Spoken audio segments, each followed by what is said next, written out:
trabalho, outra coisa é você na vida Sim. comum, assim, pessoal, né? Então, eu sempre fui assim, esse meu lado muito tímido de... E você lembra o que você queria ser, assim? Você pensava em ser o quê quando você era criança, assim? Te perguntava. Eu tive várias fases, mas a fase mais forte, assim, eu queria ser professora. Ah, é? Porque eu admirava muito na escola, né? Eu observava muito os professores dando aula. Eu era muito nerd, assim. Eu gostava de estudar. Tanto é que até o momento que eu me tornei rebelde, eu era sempre a melhor aluna, assim. Sempre tirava 10. Minha nota mais baixa era 9. De 9 para 10, assim. Mas a maioria era sempre 10. Então, eu sempre observava Mas era uma cobrança os professores. Sua, assim, de bem nas provas e tal? Sim, Era, sim. Acho que era uma maneira que eu tinha de chamar a atenção dos meus pais, de certa forma, Entendi. assim. E eu cresci num ambiente que os meus pais liam muito. Eu cresci num ambiente cheio de livros. Então, assim... os meus pais tinham uma biblioteca dentro de casa. As minhas irmãs eram também muito estudiosas, então elas liam muito. Enfim, eu cresci nesse ambiente, assim, de pessoas lendo muito. E isso me despertou muito, desde muito cedo, assim, também a ler, a gostar de estudar. O meu pai, ele sempre me incentivou, assim, tanto é que ele sempre fez questão de investir nas melhores escolas, para que, da mesma maneira que ele investiu muito com as minhas irmãs, assim, para que nós três fôssemos mulheres com profissões, que a gente tivesse uma vida, que a gente conseguisse atingir a profissão que a gente queria, até a página 2, porque ele era promotor de justiça e da parte da família dele, a maioria é do direito. Tá. E tanto é que as minhas 2 irmãs seguiram a carreira. A minha irmã mais velha é promotora e a outra advogada. Mas você acha que ele esperava isso de você também ou não? Sim, sim. É? Tanto é que uma das coisas, quando eu, assim, bem no comecinho da minha adolescência, quando eu já estava no ensino médio, mais de uma vez meu pai me chamou e ele falou assim: Raquel, você tem 2 opções, fazer direito na PUC ou direito no Mackenzie. Nossa! Meio que... Era só pra escolher o lugar. Era pra escolher a faculdade. Porque... Mas nunca te atraiu o direito? Não, nunca.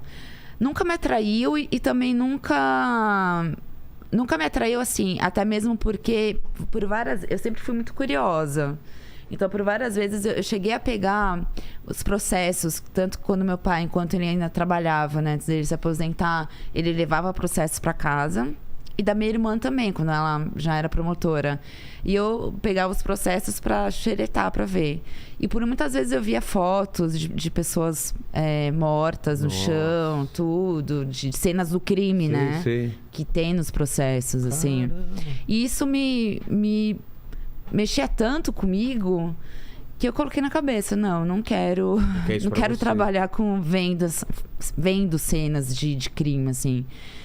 Então, nunca despertou minha atenção, assim, de querer. E daí, como eu era rebelde, a adolescente rebelde... Mas a rebeldia veio na adolescência? Até então você era certinha, sim. Quietinha, a professora falava você fazia e tal. Sim. E aí, na adolescência, você falou, vou querer fazer o que eu quero agora. Com uns 13 anos eu já comecei a ficar rebelde. Tanto é que eu comecei a fumar... Então, assim, tudo que era proibido, eu queria fazer. Eu não podia me falar, olha, Raquel, isso aqui é proibido. Eu vou lá e fazia. Ia lá e fazia. Matava a aula, fumava no banheiro escondido no colégio. Era pega, eu tinha que conversar com a diretora. Mas aí foi o momento que eu percebi que o fazer errado que chamava a atenção dos meus pais. E aí que tava o problema. Enquanto você tava toda certinha e tirando notas boas, não tinha atenção. Eu tava fazendo nada mais do que um filho. A obrigação de um filho, né? E eu, naquele momento, eu queria chamar atenção de qualquer jeito. E era fazendo coisa errada que eu chamava essa atenção. Então, mas como que era a resposta deles? Era briga, era xingamento. Castigo. Mas eu tava tendo a atenção que eu queria deles. A atenção errada, né? Totalmente diferente, claro. Mas... Claro, porque não era uma coisa consciente, né? Uma coisa... Eu era centro das atenções ali. E aí você mudou ainda pensava em ser professora ou já se interessava em outras áreas? Não, aí